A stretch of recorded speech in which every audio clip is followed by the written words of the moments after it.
Hello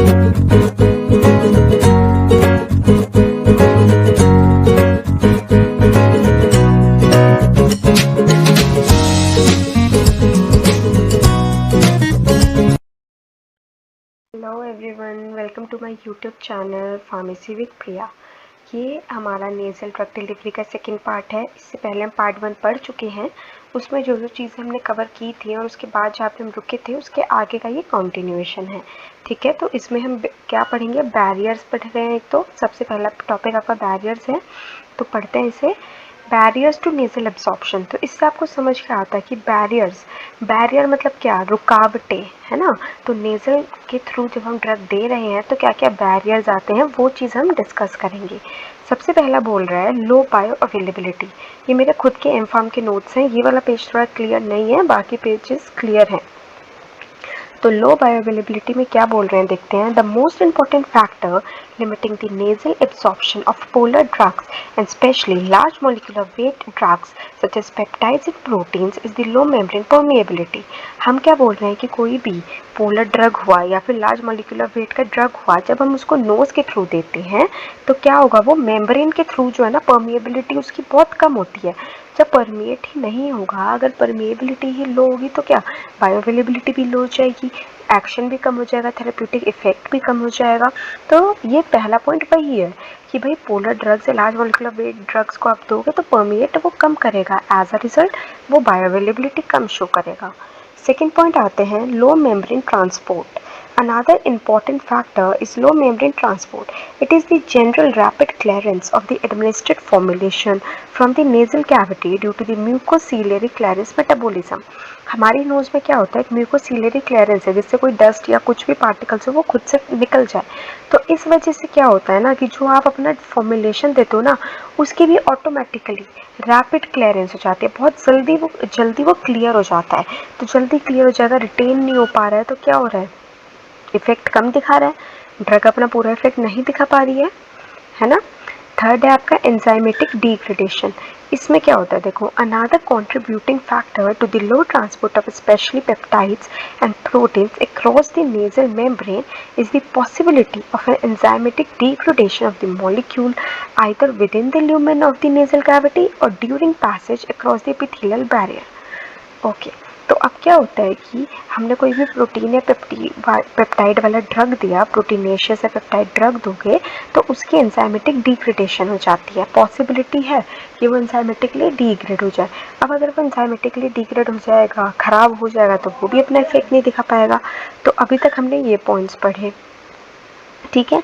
ये था आपके बैरियर्स, मैंने ज़्यादा नहीं रखे हैं। Low bioavailability, low membrane transport and enzymatic degradation.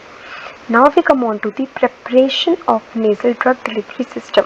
कि nasal drug delivery system अगर हम मुझे बनाना है तो मैं क्या क्या ऐड करूँगी।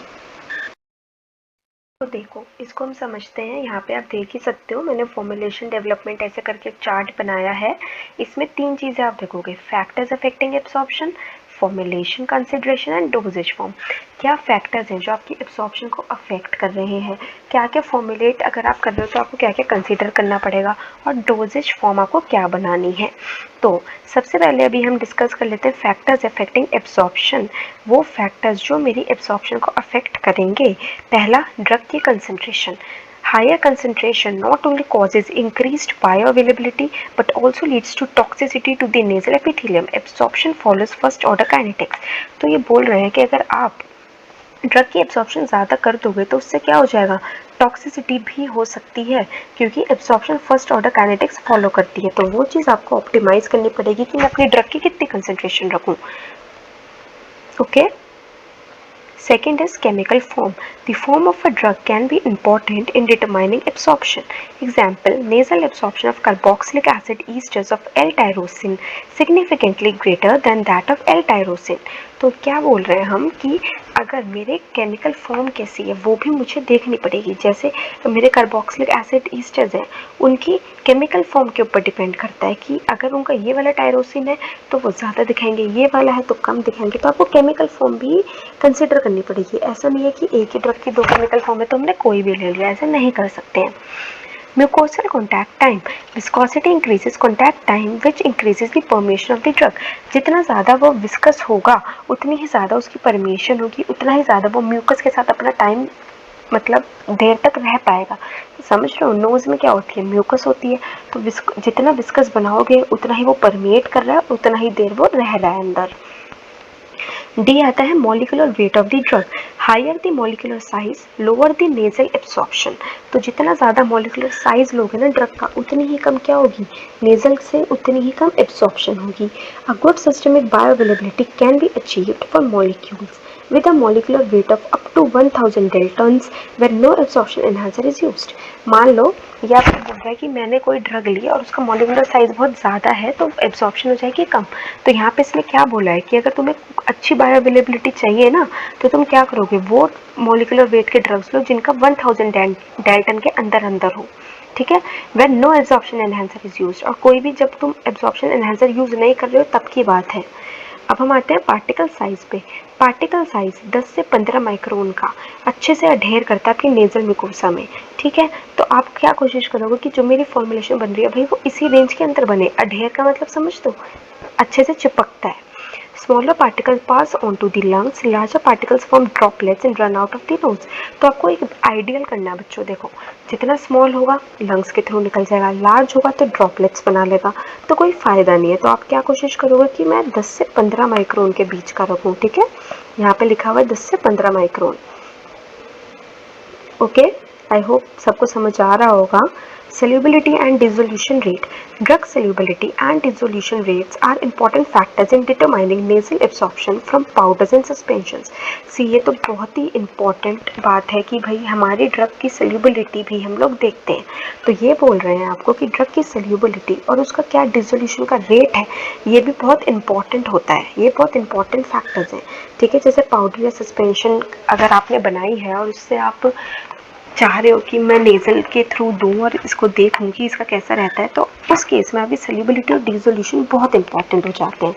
The particles deposited in the nasal cavity needs to dissolve prior to absorption. हमें पता है ना प्रोसीजर क्या होती है, तो क्या कहेंगे, जैसे पार्टिकल्स गए तो पहले उनका डिसॉल्व होना ज़रूरी है, सीधा एब्सॉर्ब तो नहीं होंगे, डिसॉल्व होंगे पहले, तो डिसॉल्व होना भी ज़रूरी है। ओके, अब आते हैं नेज़ल के पीएच पे। Nasal absorption is pH dependent. जब भी आप नेज़ल के थ्रू फॉर्मुलेशन दोगे बच्चों तो वो पीएच के ऊपर डिपेंड करेगी उसकी एब्सॉर्प्शन। नेज़ल पीएच इज 5.5 से 6.5, ठीक है, in nasal secretion of adults, whereas it is 5.0 to 6.7 for infants and children. Okay, I hope ये पॉइंट तो क्लियर हो ही गया होगा। Lysozyme in the nasal secretion helps as antibacterial and its activity is diminished in alkaline pH। तो आपको ये चीज़ देखनी पड़ेगी भाई, लाइसोजाइम है हमारी नेज़ल में और वो एंटीबैक्टीरियल एंजाइम है और वो इसकी एक्टिविटी डिमिनिश हो जाती है एल्कलाइन पीएच पे। तो बच्चों आपको ये देखना होगा कि आपकी जो फॉर्मुलेशन है वो ऐसे काम करे कि ना ही वो आपके लाइसोजाइम को इफ़ेक्ट करे, ठीक है, वो इस चीज़ को इफ़ेक्ट ना करे। यहाँ पे हमने दिया है ना एल्कलाइन पीएच में ख़त्म हो जाती है, तो इस चीज़ को वो इफ़ेक्ट ना करे। दूसरी चीज़ आपको ये देखनी होगी कि भाई नेज़ल का ये पीएच है तो मेरे को उसके अकॉर्डिंग ही करना है। ओके, आई होप ये क्लियर होगा आपको। अब क्या है कि हम क्या क्या स्ट्रैटेजीज़ हैं जिससे हम अपनी नेज़ल एब्सॉर्प्शन को इम्प्रूव कर सकते हैं। अभी मैंने ये सब क्या बताया आपको, क्या पॉइंट्स बताए, वो फैक्टर्स जो आपकी एब्सॉर्प्शन को अफेक्ट कर रहे हैं, राइट। अब मैं आपको बता रही हूँ वो स्ट्रैटेजीज़ जिससे आप अपनी नेज़ल एब्सॉर्प्शन को इम्प्रूव कर सकते हो। यहाँ पे मैंने लिखा है, ठीक है, strategies to improve nasal absorption. Do you get what are strategies approaches, मतलब कि क्या क्या चीज़ें हम कर सकते हैं जिससे नेज़ल एब्जॉर्प्शन क्या है, इम्प्रूव हो जाए। सबसे पहले है नेज़ल एंजाइम इनहिबिटर्स। तो नेज़ल एंजाइम इनहिबिटर्स का क्या रोल है, हमारी जो एंजाइम है नेज़ल की उसमें हम इनहिबिटर्स यूज़ करें जिससे वो हमारी किसी भी ड्रग वगैरह को डिग्रेड ना करें। Example peptidase, protease, trypsin and aprotinin. Formulation design, modifying drug structure, अपने ड्रग के स्ट्रक्चर को मॉडिफाई कर देता है। Chemical modification of salmon calcitonin to eel calcitonin showed better bioavailability than salmon calcitonin. तो मैंने बोला कि मेरे पास ये ड्रग थी, मैंने इसको मॉडिफाई करा और इसकी मॉडिफाइड फॉर्म ने अच्छा रिजल्ट दिखाया, तो क्यों ना मैं अपने ड्रग के स्ट्रक्चर को मॉडिफाई कर दूं, ठीक है, फॉर्मुलेशन डिज़ाइन में। या फिर प्रो ड्रग अप्रोच, जैसे पेप्टाइड्स लाइक एंजियोटेंसिन 2, ब्रेडिकाइनिन या कॉलिन। तो मैंने प्रो ड्रग अप्रोच करी। प्रो ड्रग अप्रोच होता है कि हम उसका अपनी जो मेन ड्रग है उसका प्रो ड्रग बना देता है, और जब वो बॉडी में जाती है तो वो अपनी एक्टिव फॉर्म में आ जाती है। पर्टिकुलर ड्रग डिलीवरी, हम पर्टिकुलर ड्रग डिलीवरी कॉज करें। Fourth point is absorption enhancers. ये तो आप लोगों ने सुना ही होगा कि हम अपनी फॉर्मुलेशन में एब्सॉर्प्शन एनहांसर डाल देते हैं। कैसे, मैकेनिज्म क्या होगा इसका? अच्छा, पहले तो ये मैं बता देती हूँ एब्सॉर्प्शन एनहांसर क्या होते हैं। वो पर्टिकुलर चीज़ें जो जब हम अपनी फॉर्मुलेशन में डालते हैं तो एब्सॉर्प्शन को इंक्रीज कराते हैं, एनहेंस कराते हैं, फेवर कराते हैं। तो उसका मैकेनिज्म क्या है? वो एक तो इनहिबिट कर देता है एंजाइम की एक्टिविटी को, ठीक है, कोई भी एंजाइम की एक्टिविटी है तो वो डिग्रेड ही नहीं पाएगी जब वही इनहिबिट हो जाएगी। एक और रिड्यूस कर देता है म्यूकस की विस्कोसिटी को, भाई म्यूकस इतना गाढ़ा नहीं रहेगा तो भी ठीक है। एक और रिड्यूस कर देता है म्यूकोसीलियरी क्लियरेंस को, है ना, मैंने तुमने ऊपर बताया था अगर म्यूकोसीलियरी क्लियरेंस होगी तो ड्रग तो भाई नीचे चली जाएगी, तो जब ड्रग नीचे मतलब पास आउट हो गई तो फ़ायदा ही नहीं है। It prevents entry of hazardous particles to nasal mucosa, जो म्यूकोसिलियरी का मैंने ऊपर आपको फंक्शन भी बताया था। ओपन टाइट जंक्शंस, इसमें क्या होता है आपके ओपन टाइट जंक्शन से कि जो भी हमारे टाइट जंक्शन है ये उनको खोल देता है, तो उसके थ्रू भी आपकी फॉर्मुलेशन पास हो सकती है। सॉल्युबलाइज्ड ड्रग आपकी ड्रग को सॉल्युबलाइज कराता है, ठीक है, तो सॉल्युबलाइज कराएगा तो बायोअवेलेबिलिटी बढ़ी जाएगी। तो हमने क्या क्या पढ़ा?